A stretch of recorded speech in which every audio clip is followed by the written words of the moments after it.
bushcrafting, or when you go out bushcrafting, you're going out with more tools, i.e. at least a axe and a knife, or a saw and a knife. So you're carrying a tool that's better at processing wood down smaller for these knives to process. So once again, that's where a lot of people are forgetting to realize is bushcrafting is really meant to be ran with multiple tools. So guys, today I'm going to be doing a video on the what I kind of think bushcrafting knives should look like, or what they do look like, really, not what they should look like. But this is I've been kind of inspired to do this because I've been seeing a lot of videos here of late, and really for a while now, and I see a lot of people doing videos on like great bushcrafting knives, what makes a great bushcrafting knife, and all these different things. And what I see from them is not really good bushcrafting knives, but good survival knives. And that's the thing, they're not doing bad reviews other than the fact that they're mistitling them. And they're not bad knives most times, but they just generally they mix up survivalism and bushcrafting. And the biggest difference between the two is the fact that bushcrafting is done with multiple tools. It's done with an axe, a saw, and a knife. If you look traditionally what it was supposed to be done, axe, knife, and saw.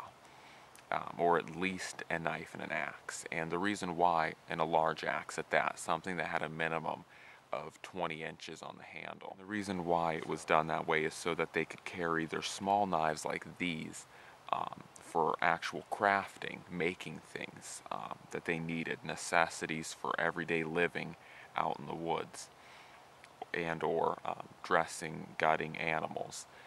So that's why they chose these smaller knives, and the fact that axes and saws just as a rule are more efficient when processing wood, regardless to how thick the wood is, regardless to what type of wood it is. Axes and saws are just hands down way better than any knife you could really get out there.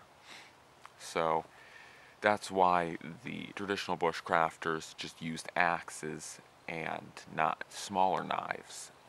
It allowed them to have lighter knives that were more maneuverable and easier to use for crafting, and just overall better for, like I said, the making of necessities. So anyways, to wrap it up, in case you didn't already know, this is the Nalgene on the bottom and the Bark River Bushcrafter on the top.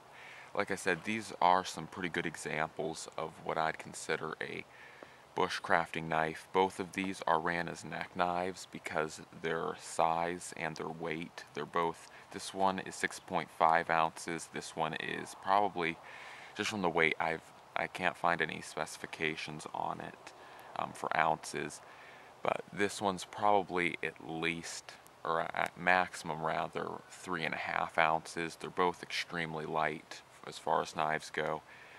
They're both very similar. This is a convex Scandi, and this is just a regular Scandi.